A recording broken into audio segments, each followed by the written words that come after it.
다음 이수아 기자가 준비했죠. 네, 커지고 있는 화물연대 파업 소식 준비해봤습니다. 네. 제목은요, 민노총 총파업. 이 야당이 중재입니다. 이 민주노총 화물연대 파업의 투쟁 동력을 이어가기 위해서 오늘 오후 전국 15곳에서 이 총파업, 이 총력 투쟁 대회를 열었습니다. 저희가 현장 모습 영상으로 먼저 준비해봤습니다. 안전인재 합의 약속!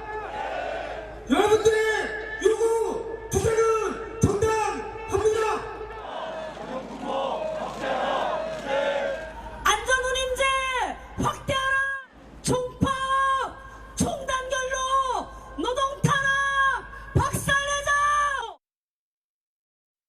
네, 민주노총 측은 이 화물연대에 대한 이 정부의 강력한 대응이 결국은 민노총을 표적으로 삼고 있는 것 같다라고 말하면서 이 총노동 차원의 투쟁을 예고한 상황입니다. 네, 하지만 민주노총 총파업 동력을 점차 잃어가고 있는 게 사실입니다. 네. 이 대규모 사업장에서 노사 협상이 속속 타결되면서 함께 투쟁을 이어갈 세력이 많이 약화된 상황이기 때문인데요. 네. 현대중공업 노조는 이 밤샘 교섭 끝에 오늘 새벽 5시 잠정 합의안을 마련해 이 파업 역시 유보했습니다. 네. 이를 두고 이 개별 노조들의 이해관계가 워낙 갈리기 때문에 이 전체 참여를 끌어내는데 한계가 있다 이런 분석도 나오고 있고요. 당장 오늘 총파업을 분수령으로 파업에 남을 사람과 이제 떠날 사람, 다시 복귀할 사람이 갈릴 것이다 이런 분석도 나오고 있습니다.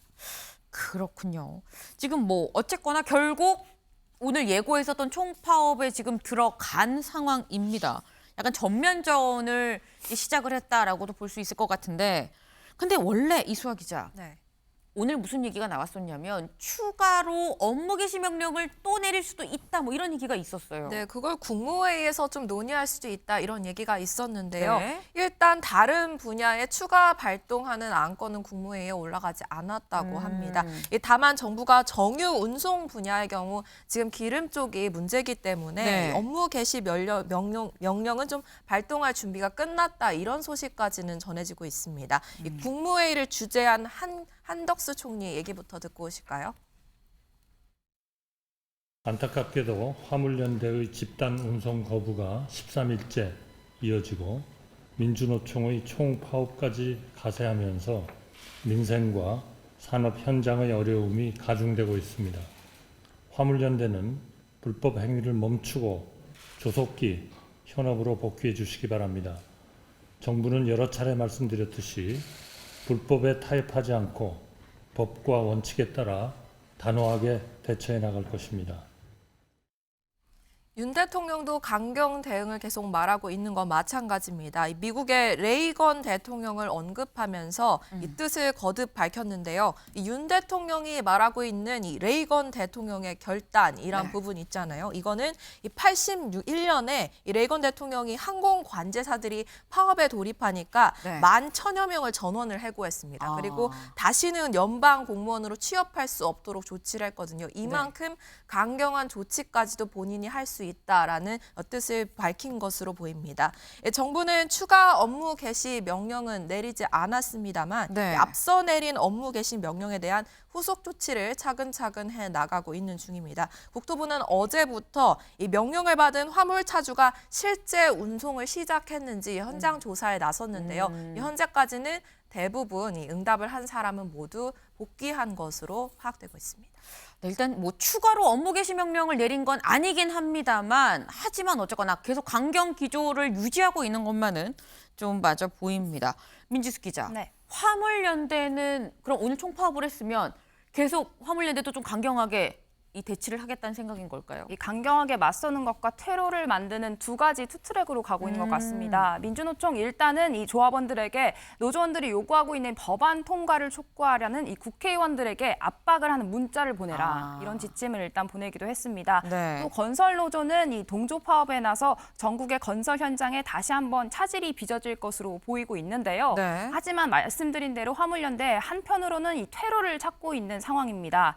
경산호의 김문수 안철수 위원장에게 국토부와 자리를 마련해달라 이런 요구를 했다고 전해지는데요. 네. 김 위원장 이에 직접 이 원희룡 국토부 장관과 통화를 했지만 이 대화를 한다고 달라진 게 없다 이런 취지의 답변만 들었다고 합니다.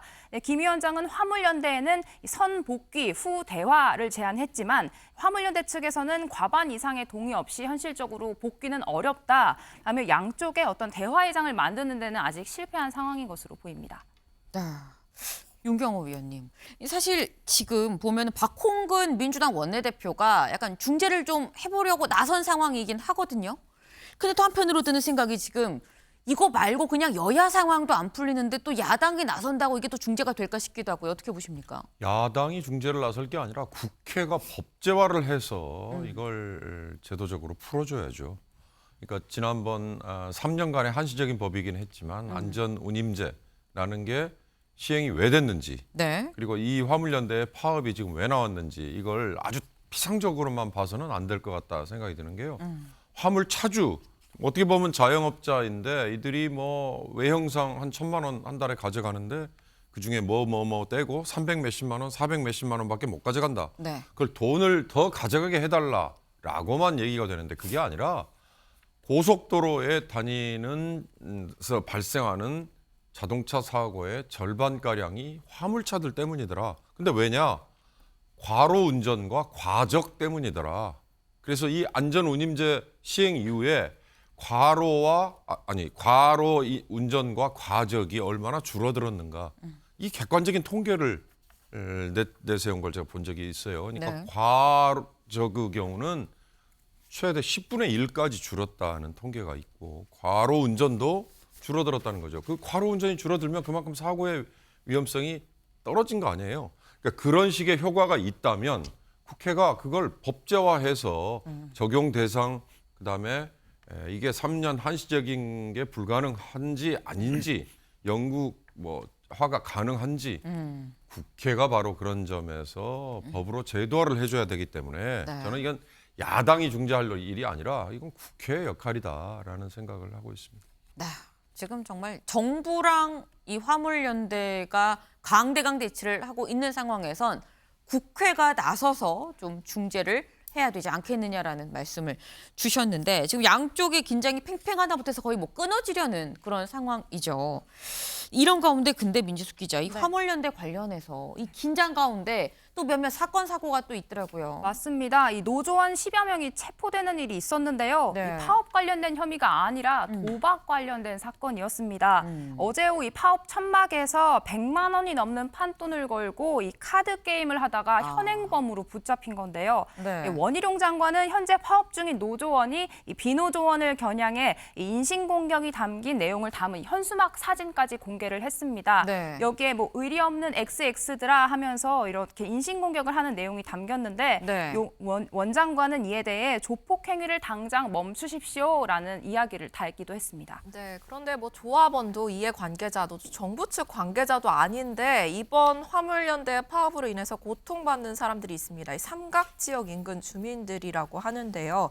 이 대통령실 인근이기 때문에 이곳에서 주로 집회가 이어지고 있거든요. 그러지 않아도 이 주말마다 지휘 집회가 이뤄지고 있는데 여기에 화물연대 건이 커지면서 평일까지도 소음 그리고 교통 정체에 시달리고 있다는 겁니다. 이 대형 스피커를 동원한 소음이 거의 밤새 이어진다고 하니까 어느 정도의 고통인지는 가늠이 가는 부분 같고요. 네. 이어서 결국에는 이 주민들이 이 집회의 자유 말고 조용히 살 권리도 좀 보장해달라라는 현수막까지 걸어놓은 상황입니다.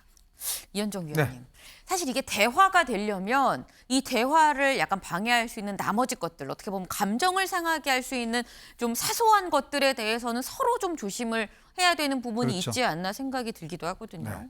그동안 보면 우리 사회에 뭐 이런 시위나 이런 것들이 목소리 높은 사람이 이긴다. 이런 하나의 어떤 통념이 있었던 것 같아요. 그러다 보니까 뭐 주말 광화문 나가보면요. 정말 귀가 찢어집니다. 뭐 전체가 다 광화문이고 어디 카페 같은 데 들어가도 그냥 쿵쿵거리는 울림이 그냥 심장까지 떨리게 할 정도예요. 그 주변에 사는 분들은 하루 종일 그걸 겪으면 어떻겠습니까? 요즘 그래 제일 편한 분들이 삼청동 주민이란 거 아니겠습니까? 네. 매일같이 청와대 주변에서 열리다가 이제는 또 용산에 있는 주민들께서 저렇게 이제 어려움을 호소하시는 거거든요.